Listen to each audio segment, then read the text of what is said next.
झुम्की मैं झुम्की म तम्रै हुँ कि काटीकै नौगेडी भनौँ कि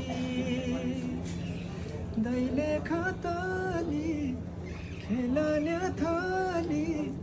तुमलाई म पियारी भनौँ कि चालिसे घट्टाको ढुङ्गो टुटी भइगयो खोला तानी लान्छु ए झुकी कसम बोला हुँदैछ दाइ हजुरलाई एकदम यति राम्रो सिर्जना होइन यसरी अब 6 वर्षपछि आफूले निकालेको यसरी भाइरल हुँदाखेरि चाहिँ कस्तो भइरहेछ यहाँलाई रमाइलो एकदमै म सरप्राइज छु साँच्चीकै चाहिँ श्रोता दर्शकहरूले माया गरिदिनुहुन्छ यो कुराबाट माया भेरी भेरी आएको धेरैले तपाईँ गीत बुझ्नु भएको छैन के हो चाहिँ यो गीतको भाव चाहिँ के हो यो भाव चाहिँ खासमा यो बुझ्यो है यो बज्यो त गीत यो चाहिँ कस्तो भने एउटा प्रेमिल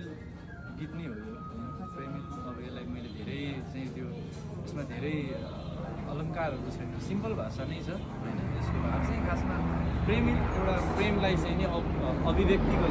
हुन्छ नि आफ्नो एउटा हिडन चाहिँ नि एउटा अभिव्यक्तिलाई प्रेमिल रूपमा चाहिँ प्रस्तुत गरेको छ एउटा आफूलाई मनपर्ने मान्छे यो गीतको भाव चाहिँ जस्तै त्यो दुईवटा लाइनहरू छन् नि जस्तै टुटी बाइक 40 घट्टको ढुङ्गो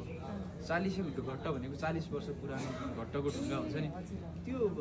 जसरी त्यो खिँदै जान्छ हाम्रो जिन्दगी पनि त्यसरी नै खिँदै सकिँदै जान्छ र त्यसै गरी अब तिम्रो उमेर पनि तिम्रो जोवन पनि यसरी नै सकिन्छ त्यसैले उमेरमै कि त स्वीकृतिमा होइन भने तानी लान्छु भन्न खोजेको एकदमै मन पराएपछि होइन केटाले चाहिँ त्यो एउटा हुन्छ नि एउटा एक्सट्रिम लेभल अफ लभलाई चाहिँ हाउ टु एक्सप्रेस टाइपले यो टाइपले चाहिँ व्यक्त